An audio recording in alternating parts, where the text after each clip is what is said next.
So who do we need to add to the prayer list? Add Don's name. Yeah, I gave that one to Judy. His name is, say it for us now. We know we can't spell it. I don't know how to pronounce it. Ray thinks it's pronounced. What do you think it's pronounced? Fansteel? He's got the PF like Flipperdale does. Don is his first name, so we need to pray for him. Judy's going to put it on the prayer list. I gave her what you wrote for her.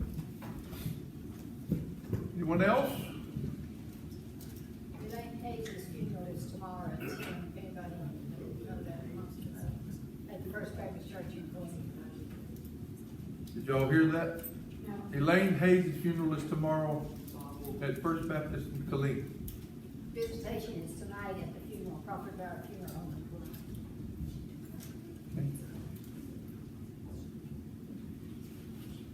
Don's death tells me that you never know when God's calling. Yeah, you better be sure ready, that's for sure. He sat down in his chair, recliner, went to sleep, woke up in the arms of Jesus. Yep. I'm sure all of you know by now, but we're going to continue. We're going to keep praying for Matthew and Tess because they have decided they want to start a family together. So they're going to get married. And they surprised me this morning. I didn't hear about that. You knew it, didn't you? Yeah. You kept the secret. I'm impressed, Ed. Lisa did too. She did say, no, just kept it quiet. Well, congratulations. Thank you so much. We will be praying for y'all. And we'll be talking at the church. Yes. Anyone else? If not, then let's pray. Father God, we thank you for being our God. We know, Father, that you love us. You proved that love. You were willing to die for us. To reconcile us back to you. Because, Lord, we were sinners. We are sinners. And as such, we couldn't be in your presence. But you desired for us to be in your presence. So you paid the price. And we thank you for that salvation that you purchased for us. We've been bought with the precious blood of Jesus. So, Lord, as your followers and as your believers, help us to be your ministers in this world. To tell people about Jesus. To share the good news. And Lord, to just do the things you command us to do.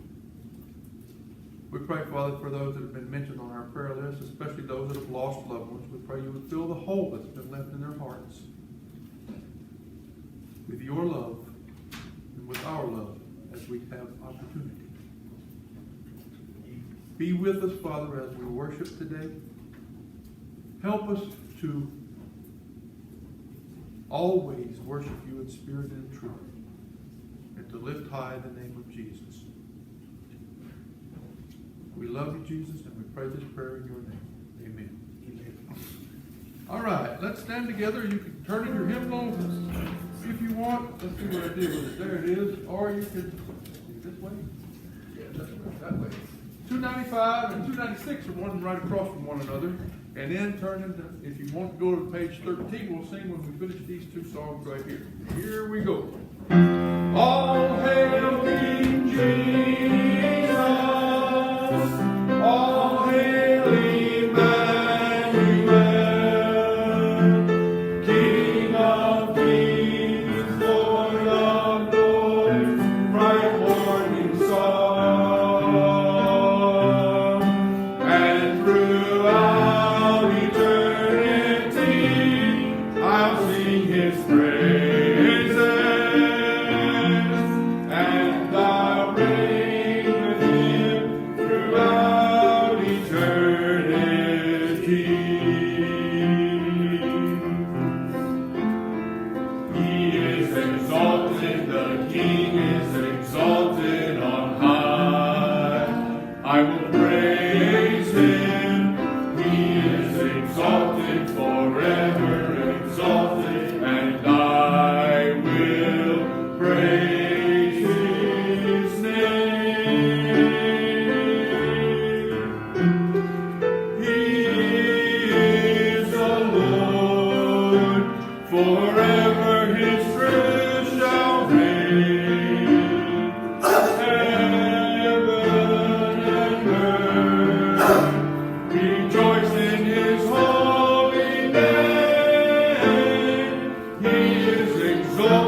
Ray, would you lead us in prayer, please, sir? Lord, we pray for you today for all the needs that we have in the church and our church family, and then especially the body Rick's family, as Lauren has been diagnosed with pancreatic cancer. We pray for you, her and you with the family. There may be difficult times ahead. We pray for others, for Nell's friends, family who lost his life. We pray that you be with them. Just be with all the others that we have concerns for, that are on our prayer list. And we pray that you'll heal, comfort them. Thank you for the rain we've gotten. And we pray for Matthew and Chess as they start their lives together. We pray that we know that they will continue to serve you and dedicate their lives and their family to your service. We pray that you be with us now as we hear the message Brother Rick is going to deliver to us, that you bless him well. Amen. Thank you. You may be seated, and our next one is hymn 493, Revive Us Again.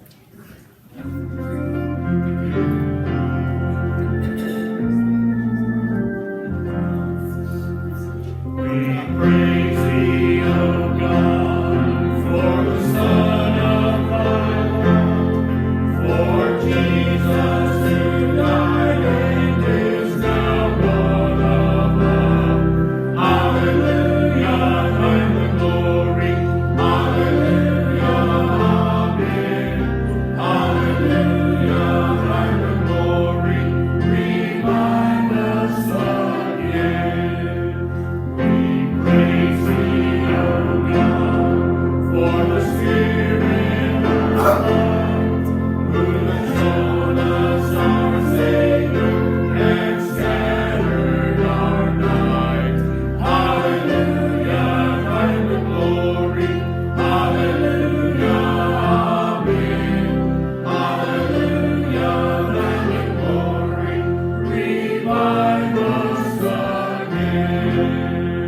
All glory and praise to the Lamb that was slain, who has borne all our sins and has cleansed every stain. Hallelujah, thine the glory. Hallelujah, amen. Hallelujah, thine the glory. Revive us again. Revive us again. Fill each heart with thy love. May its soul be rekindled with fire from above. Hallelujah, thine the glory. Hallelujah, amen. Hallelujah, thine the glory. Revive us again. Our last hymn this morning is hymn 473, Just a Closer Walk with Thee. Let's stand on the last verse if the ushers would come up. 473.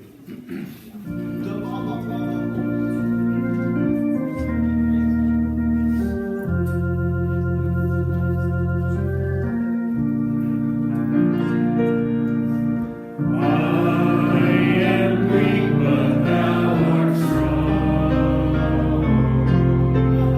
Jesus, keep me from all wrong. Love me, satisfy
think it's really a freedom and opportunity we have to be in your church today, and just thank you for everything you do for us.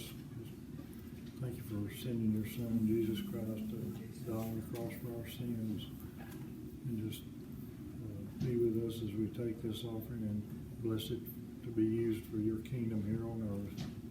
Lead and guide and direct us in everything we do and say. In Christ's name we pray, amen. Amen.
Well, I put on the bulletin I gave to Miss Judy that we were going to be in John chapter 20, but we're actually going to be in 3 different chapters of John today.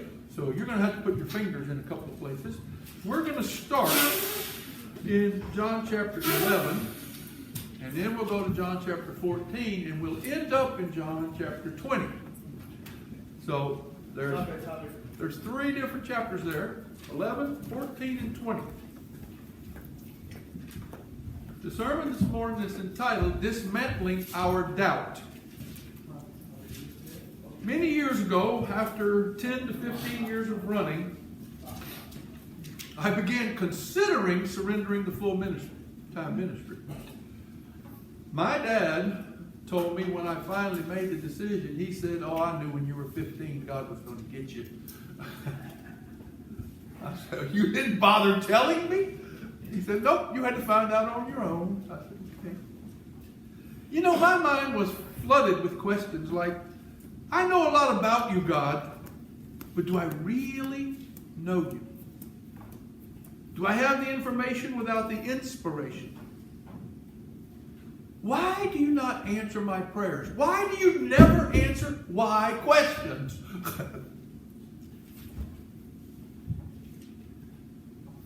And if you know everything, and I'm sure you do, why do we pray at all? And maybe one of the biggest one was, why, when I need you the most, do you seem the farthest away?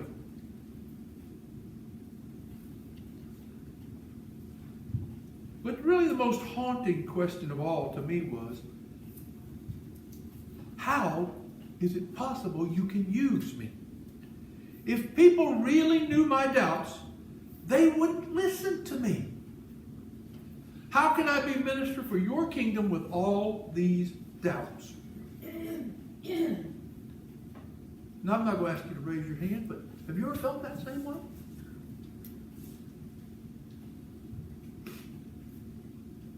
Have you ever felt dogged by your doubts? Have you ever asked some of the same questions of God that I asked? I'm sure most of you have. For those of us who have doubted, be encouraged. We are in very good company. In his classic book, Devotions, Augustine wrote of his desire for certainty. This is what he said: "I wish to be made just as certain of things I could not see as I was certain that 7 and 3 makes 10. That's pretty certain, right? The great reformer Martin Luther battled constantly against doubt and depression. A church in Boston delayed evangelist D.L. Moody's application to join because his beliefs seemed so uncertain. Billy Graham. Everybody knows who Billy Graham is. tells of a time of desperate prayer in which he wrestled with his doubts about the truth of the Bible. Think about that. Perhaps one of the greatest evangelists of the 20th century wrestled with his truth about the Bible. Are you feeling better about yourself yet? What about the biblical examples of individuals who doubted but nevertheless remained committed to the cause? Adam, Sarah, Abraham, Jacob, Job, Jeremiah, Jonah, John the Baptist, Martha, Peter, and Thomas. Guess who we're going to talk about today? Thomas. Yancey puts it this way in his book on doubt, which is titled Reaching for the Invisible God. God appears far less threatened by doubt than does his church. Think about that. Before we move on to our text this morning, I think it is imperative that we define doubt. Many people believe doubt to be the very opposite of faith. That is not the case. The opposite of faith is unbelief. Doubt comes from the root word that we get our English word, double. James, the brother of Jesus, put it this way. James chapter 1, verses 6 through 8. But he must ask in faith without any doubting. For the one who doubts is like the surf of the sea, driven and tossed by the wind. For that man ought not to expect that he will receive anything from the Lord, being a double-minded man, unstable in all his ways.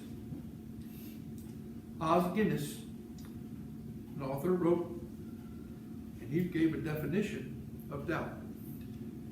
When you believe you are in one mind and accept something as true. To doubt is to waver, unbelief is to be in one mind and reject something to be true. To doubt is to waver between the two, to believe and disbelieve at the same time. There is a Chinese proverb that says, doubt is standing in two boats with one foot in each. You ever tried to do that? Don't, if you don't want to get wet. It's not a sin to doubt. Perhaps many of you thought it was. Doubt does not show an absence of faith. Listen to the International Standard Bible Encyclopedia. Doubt does not indicate a lack of faith, but a state of qualified faith. It's weakness, but not its absence. I have and have had, and sometimes will continue to have, weak faith. Are you shocked? I hope not, because I am human. To doubt is to seek more information, to seek illumination and recognize your limited knowledge. Ian Johnson put it this way: doubt is a sincere question. Unbelief is the unwillingness to hear the answer. Doubt is a place I visit from time to time, but it's definitely not a place I want to live. And I hope you don't either. So what do we do with doubt? Let me quote Yancey one more time. Think about this. Doubt is the skeleton in the closet of faith, and I know no better way to treat a skeleton than to bring it into the open and expose it for what it is. Not something to hide or fear, but a hard structure on which living tissue may grow. That's what a skeleton is. Those who doubt most and yet strive to overcome their doubts turn out to be some of Christ's strongest disciples. We're going to meet one of those this morning in John chapter 20. We're also going to talk about him in John chapter 11 and 14. We know very little about our subject today, Thomas. We know that the name Thomas was Aramaic and his nickname was Didymus. Both Thomas and Didymus means twin. It is obvious that Thomas was a twin.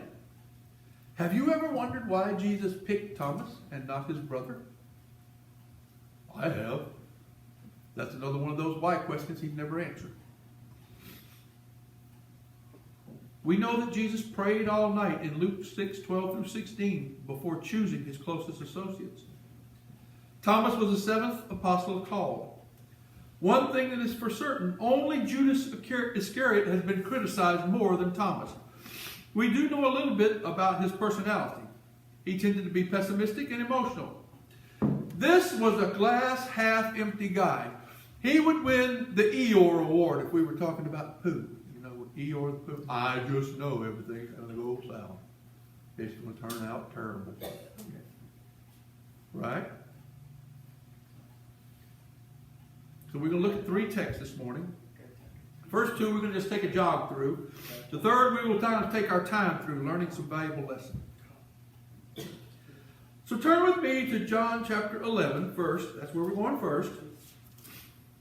Here we find the story of Lazarus,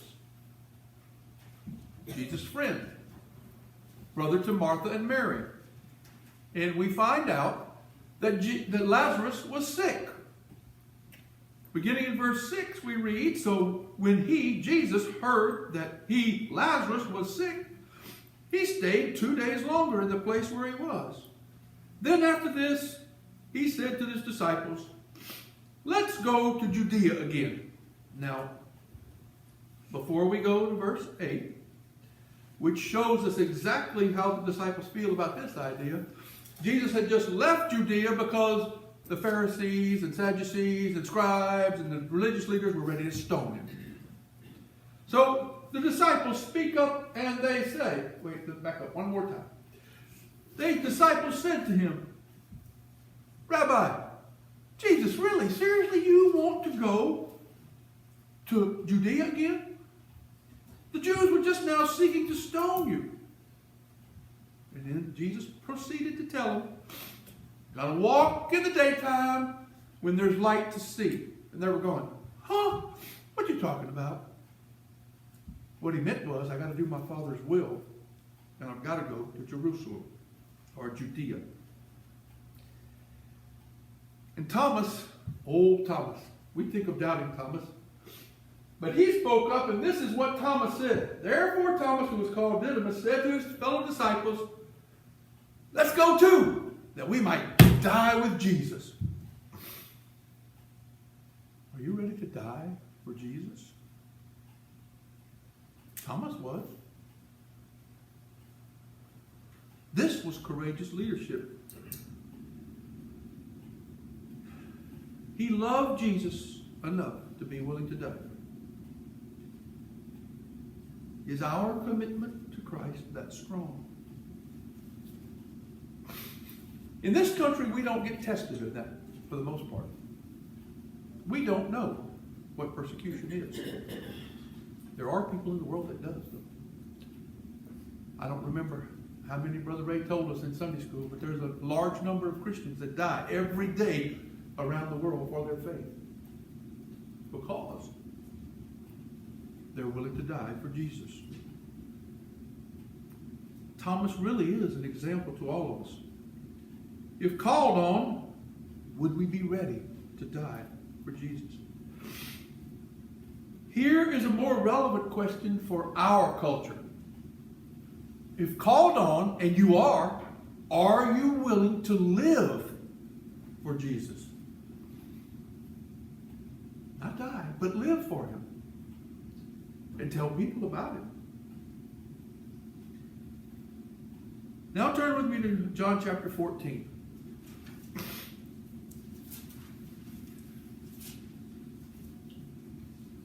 We're going to start in verse 1.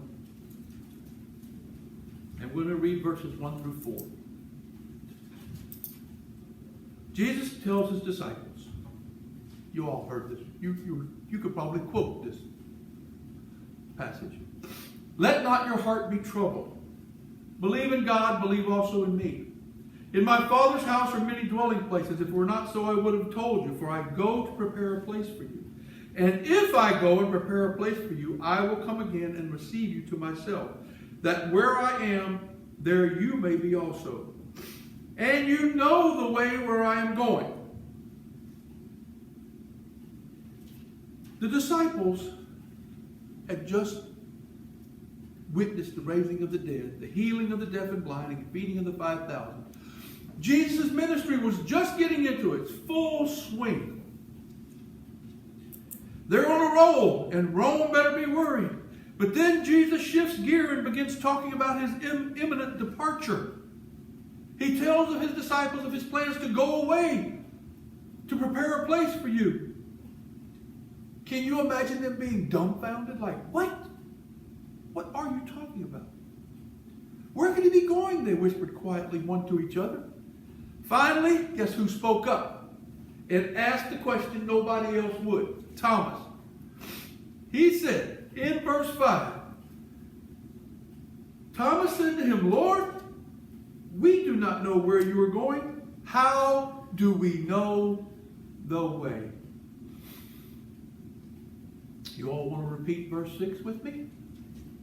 Jesus said, I am the way, the truth, and the life. No one comes to the Father except through me. Different translations, but same gist. Jesus is the way. Thomas heard him say, I am the way, the truth, and the life.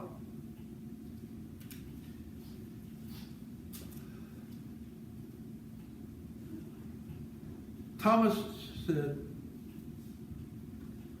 why would you leave? Where are you going? I don't understand this.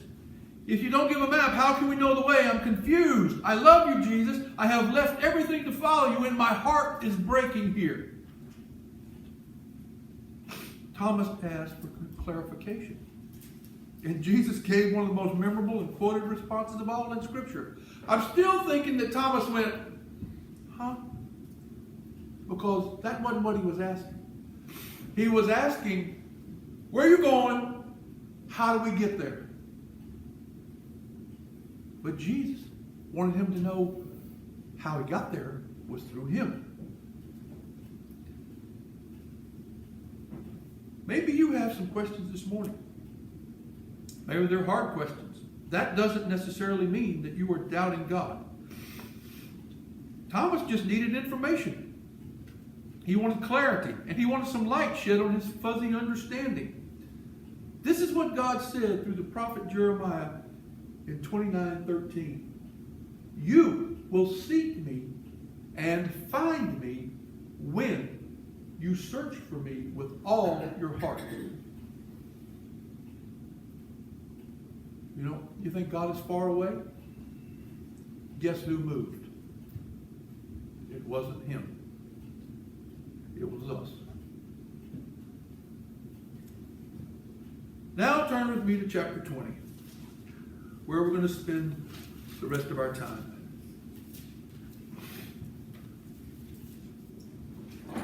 Week before last, we talked about Jesus appearing to his disciples in the upper room. There was one disciple missing. Where was Thomas? Maybe he was off by himself, serving as the MC at his own private pity party. I mean, look, he was gung-ho, ready to die for Jesus, and then Jesus goes and dies. What are we going to do now? I'm sure the other disciples encouraged him to hide with them, but Thomas just wanted to be left alone. You know, I just know it's all going to fall apart. Eeyore, I just want to be left alone. When you're feeling down, do you want to have a part? No, you want to be left alone. That's where Thomas was. His Lord was dead, and his heart was paralyzed with grief. It says in verses 24 and 25a, but Thomas, one of the 12, was not with them when Jesus came. He wasn't there. Where was he? We don't know. The other disciples, therefore, were saying to him, we have seen the Lord. But he said, in a minute he said what he said going to say. Because his response was very caustic.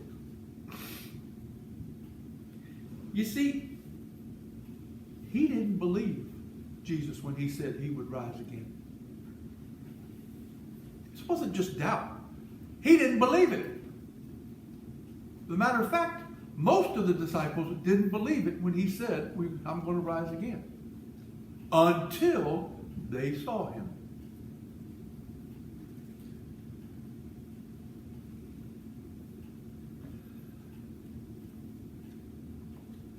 The Greek word for told, when he told Thomas this, means the disciples kept telling him over and over again, we've seen the Lord, we've seen Jesus, we've seen Jesus. Thomas's reply says this,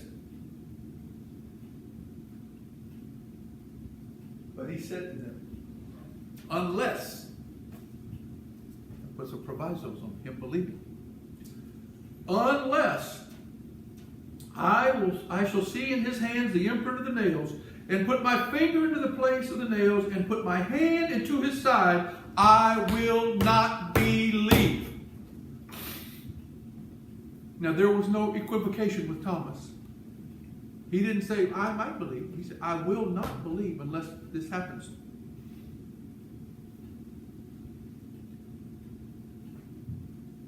He knew that doubts that left unattended, leads to the rise of unbelief. Good job, good job. Jesus said this about all of us, but he said it also to his disciples in Luke 24:38.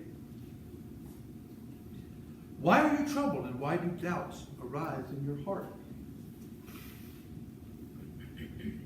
The good news, however, is the story doesn't end here. In John chapter 20, verses 26 and 27, it says, but after 8 days, again his disciples were inside and Thomas with them. Thomas is there this time. Jesus came. The doors were shut, locked, and stood in their midst and said, peace be with you. Then he said to Thomas, reach here your finger and see my hands. And reach here your hand and put it into my side. And be not unbelieving, but believe.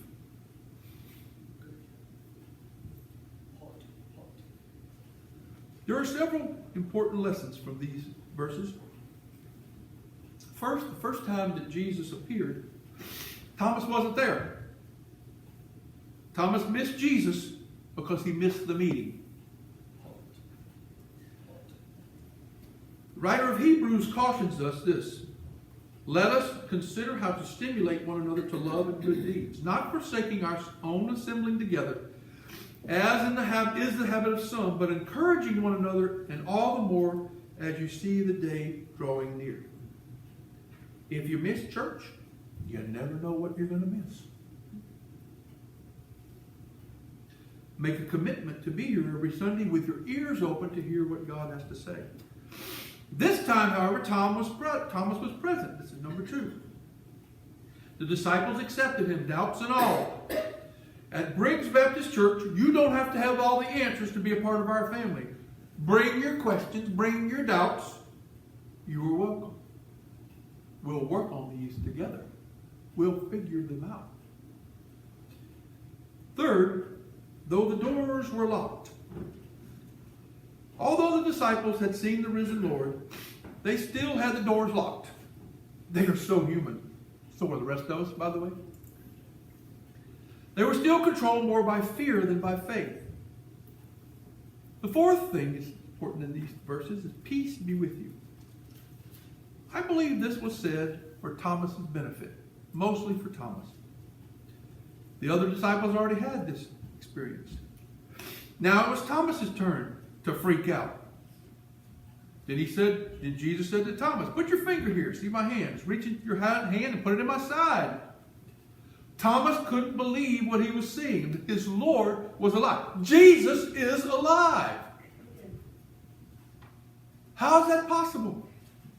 But he's looking at it. He couldn't believe what he was hearing. How did Jesus know about his demands for proof? Uh-oh.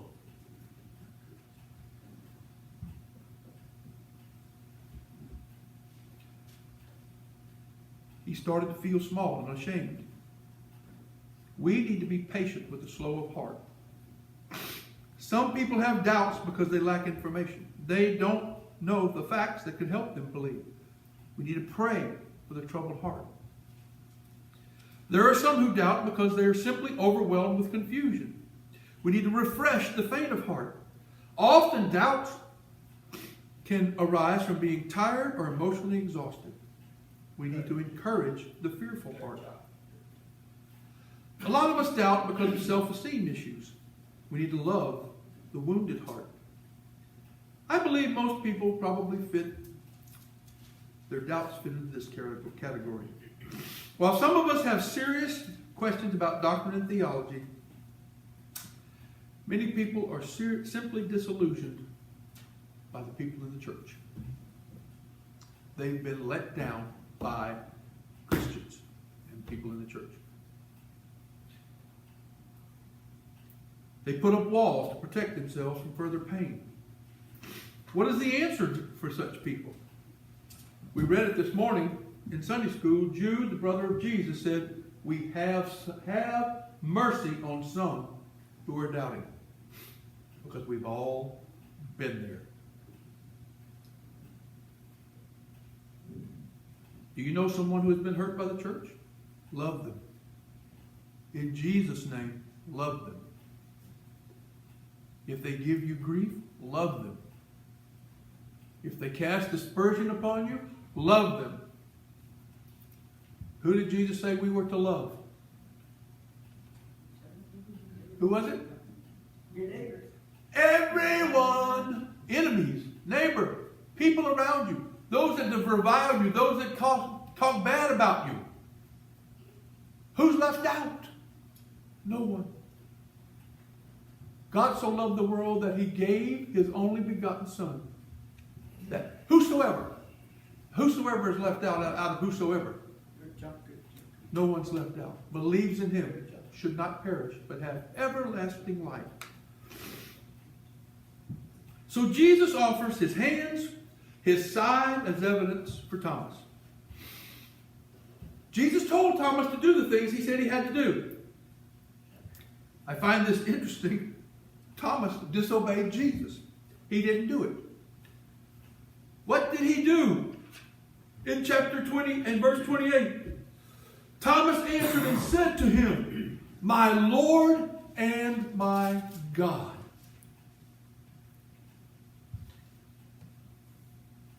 First, Thomas calls Jesus my Lord, or in the Greek, Kyrios.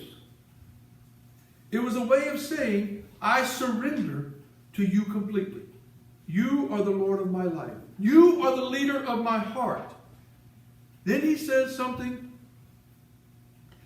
that was incredible for a good Jewish boy to say. He calls Jesus Theos. He calls Jesus God. Thomas, who we call the doubter, understood the resurrection better than all of the other disciples. The reason Jesus is raised to life is because he is God. Not was, is. As children of an invisible God, we interact with God a God that we cannot see or hear or touch. We have no pictures of God or idols to set up to worship because he wants it that way. God knows our propensity to doubt, and that is why he gave us a word picture called the Lord's Supper that we do. The word picture in this ordinance, the bread represents Jesus' body broken and battered for you and I. It is a physical symbol of an invisible reality. The grape juice we drink represents the blood that was shed on the cross as he died in our place to pay for our sins, not his. The table represents the sacrifice of Jesus. Our response should be the same as Thomas's when we partake of the Lord's Supper. My Lord and my God. Max Lucado writes, disbelief is a sin. But questioning, sincerely asking, is acceptable to God because in the presence of God, you may ask any question you want. He goes on to say God never turns his back on those who ask honest questions. He never did in the Old Testament. He never did in the New Testament. So if you're asking honest questions of God, He will not turn away from you. Think about this equation. Faith equals doubt plus belief. Because in order to get to faith, you go through doubt and add belief to it, and you get to faith. Faith is put into motion when I chose to act on the belief in spite of the doubts. I don't know all the answers. I honestly say that. I'm okay with that. But Hebrews 11:6 says it this way. Without faith, it is impossible to please Him, God. For he who comes to God must believe that He is, and that He is a rewarder of those who seek Him.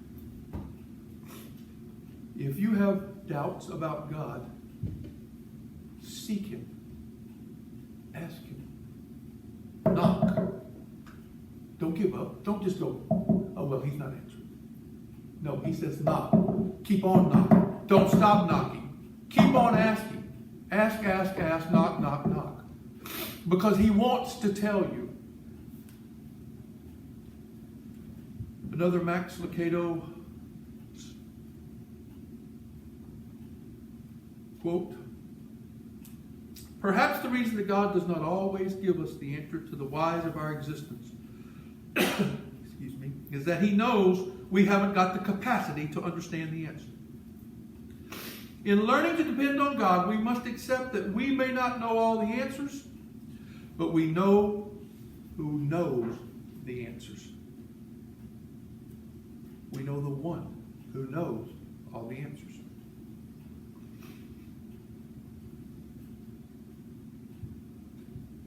Jesus responded to Thomas's spontaneous act of worship with a blessing for him and for us. Jesus said to Thomas, because you have seen me, have you believed? Blessed are they which do not see and yet believe. You know who He's talking about there? We have not seen, yet we believe. If you have made a decision to accept Jesus as your Lord and Savior, He's talking about you. He's blessing the billions that would follow in Thomas's footsteps. Sincere seekers who choose belief in spite of doubt. The question is, have you made that decision? And if you have never made that decision, why not today? You see, He's waiting right here, right now.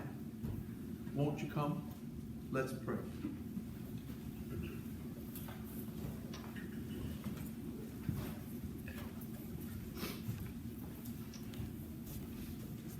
Father God, I come before you. Thanking you, Father, for being our Lord and our God. Thanking you, Father, for providing the proof in your word that Jesus is God. As the old gospel song said, Jesus is alive and well. Tell everyone you see and tell them for me. Jesus is alive and well. Father, I pray that if someone here today does not know that living Jesus within their heart, has not had that experience with Him, that today would be the day. Father, I pray that if there's other decisions that need to be made today, that your Spirit would move with freedom. Thank you, Jesus, for loving us. Thank you for dying for us. I pray this prayer in your name. Amen. Let's stand together for our offertory invitation here. Hymn 418.